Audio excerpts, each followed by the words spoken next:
called Common Core, and the idea behind it is reasonable. States working together to create national standards for education. Standards that are designed to be robust and relevant in the real world. Well, it sounds good. So why is there growing opposition in Ohio and around the country to Common Core? Ben has the reality check you won't see anywhere else. Well, chances are you may not have heard of Common Core before, and yet Ohio, Kentucky, and Indiana have all adopted the Common Core state standards. Go to the website, and here's what you'll find. Common Core is focused on two things: mathematics standards and English language arts standards. It was created by the National Governors Association Center for Best Practices and the Council of Chief State School Officers. So this isn't some federal unfunded mandate, and all of it sounds good, right? So why is there growing opposition in Ohio and across the nation to Common Core? The group Ohioans Against Common Core say that what the public has been told about this initiative so far is not the truth. For instance, even though the National Governors Association is behind the initiative, it's not actually state-led. The Common Core standards were initiated by private interests in Washington, D.C., not from state lawmakers. The National Governors Association and the Council of Chief State School Officers are both D.C.-based trade associations.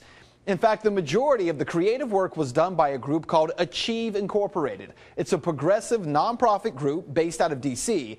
and received a lot of funding from the Bill and Melinda Gates Foundation. Okay, so Common Core wasn't created by the states, but 45 states in the country have adopted it, so it has to be a good thing, right? Well, even though the National Governors Association is cited as the author of Common Core, the feds have had a big hand in it. The Department of Education helped to create Common Core, poured hundreds of millions of dollars into two consortia that are creating national tests aligned with Common Core. And the states that adopted it, well, they did so to remain eligible for Race to the Top federal funding. So with the feds involved, what does Common Core actually mean for states? Well, for starters, Common Core establishment no longer claims that the standards are internationally benchmarked. Their website now states they're informed by the standards of other countries, though there's no definition of informed by. It means streamlined curriculum created not by the states, but by private associations and nonprofits in Washington, D.C. The Fordham Institute, a proponent of Common Core, admits that several states had standards that were superior to CC, and that many states had standards at least as good. Common Core has been described by many as a, quote, race to the middle. Well, what this means for you is that ultimately Common Core means that states will, over time, give up control over curriculum in their schools. States are not allowed to change any of the Common Core standards.